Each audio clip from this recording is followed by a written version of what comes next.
Bonjour à tous, shalom, shalom. Que le Seigneur vous bénisse puissamment, que le Seigneur vous bénisse abondamment tous.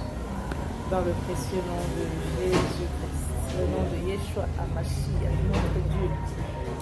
Donc voilà, je veux faire une très courte vidéo pour parler un peu de quelque chose de très important, mais qui n'est pas très pris en compte par les enfants de Dieu. Donc aujourd'hui, je vais parler un peu de l'homme fort. Je vais parler de l'homme fort. L'homme fort, c'est quoi? L'homme fort, c'est je vais dire une entité spirituelle. L'homme fort, c'est une entité spirituelle qui gouverne dans notre vie. C'est une entité spirituelle qui règne dans notre vie. La plupart du temps, l'homme fort habite dans notre temple, dans le temple de notre corps. Et la Bible en parle dans un passage où il est écrit, Jésus enseigne à ses disciples, il parle et il dit, lorsque on ne peut entrer dans la maison d'un homme fort si on ne l'a au préalable lié. Ceux qui connaissent ce passage peuvent l'écrire. Désolé, je ne suis pas chez moi. Peuvent l'écrire et le noter en commentaire. La Bible dit, personne ne peut entrer chez un homme fort s'il n'a au préalable lié cet homme fort. Et la Bible dit encore plus loin que quand l'homme fort est lié et qu'il est chassé, il s'en va chercher cet esprit plus violent. Et quand il revient, la condition de cette personne est pire qu'avant. Et il dit aussi que lorsque l'homme fort revient, il trouve la maison balayée et rangée, il va chercher cet esprit plus violent. Ça veut dire qu'en fait, notre maison est comme un temple.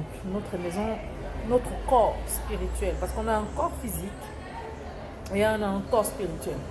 Et notre corps spirituel est donc un temple qui peut abriter plusieurs entités de plusieurs tailles, c'est un très très grand temple. Ce n'est pas aussi petit que notre corps physique. Notre corps spirituel est immense et il peut abriter des esprits.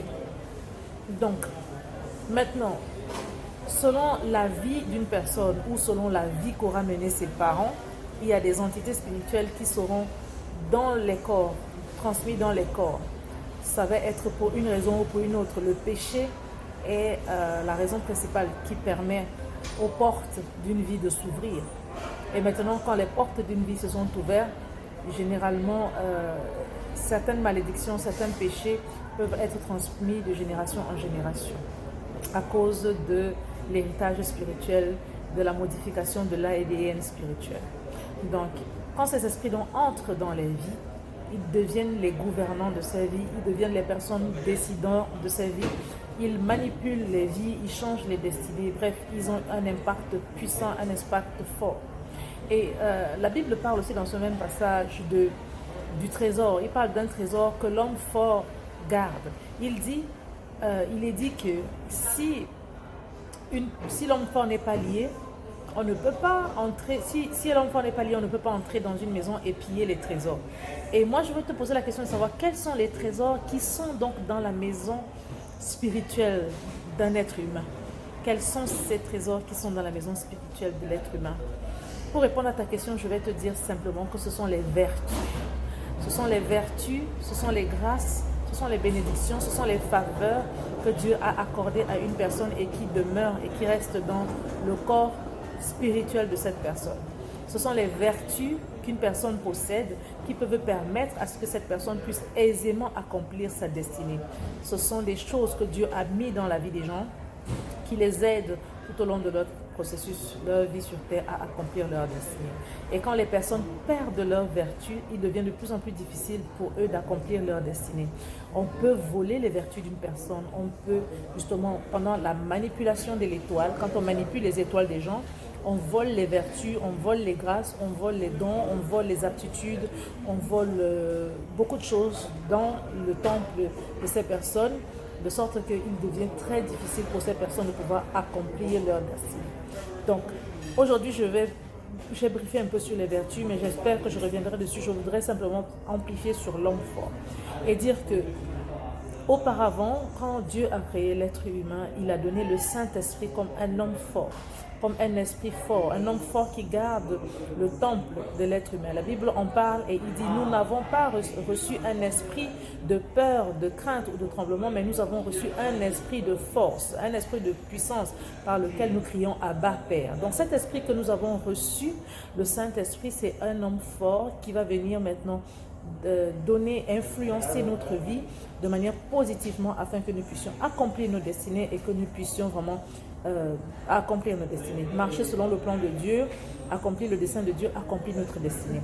Mais il faut que le Saint-Esprit vienne pour que l'homme fort, autre que le Saint-Esprit, soit lié. Ces esprits que nous avons hérités de par nos parents, ces esprits que nous-mêmes nous avons appelés par nos actions, que ces hommes forts soient liés, parce que c'est ces hommes forts justement qui influencent notre vie. Donc il est fort important pour toi, je dis fort important, il est très important pour toi de pouvoir savoir quel est l'homme fort qui dirige ta vie, quel est l'homme fort qui domine ta vie, qui est au contrôle, qui est aux commandes de ta destinée. Donc je te laisse cette question et je voudrais que tu médites dessus. Est-ce que l'homme fort de ta famille a été lié? Est-ce que l'homme fort de ta vie a été lié? Qui est l'homme fort qui domine ta vie? Et même si tu dis que tu es enfant de Dieu, quelles sont les manifestations de ta vie? Parce que quand un homme fort est là, il donne un cheminement, il donne une direction à ta vie. Et en voyant la direction que prend ta vie, tu peux aisément savoir si c'est le Saint-Esprit qui est aux commandes de ta vie ou c'est un homme fort, maléfique, qui est aux commandes de ta vie. Donc, nous allons rester sur cette méditation. Que le Seigneur nous bénisse puissamment tous. Je vous aime dans le précieux nom de Jésus. Je vous dis ciao, ciao. À bientôt.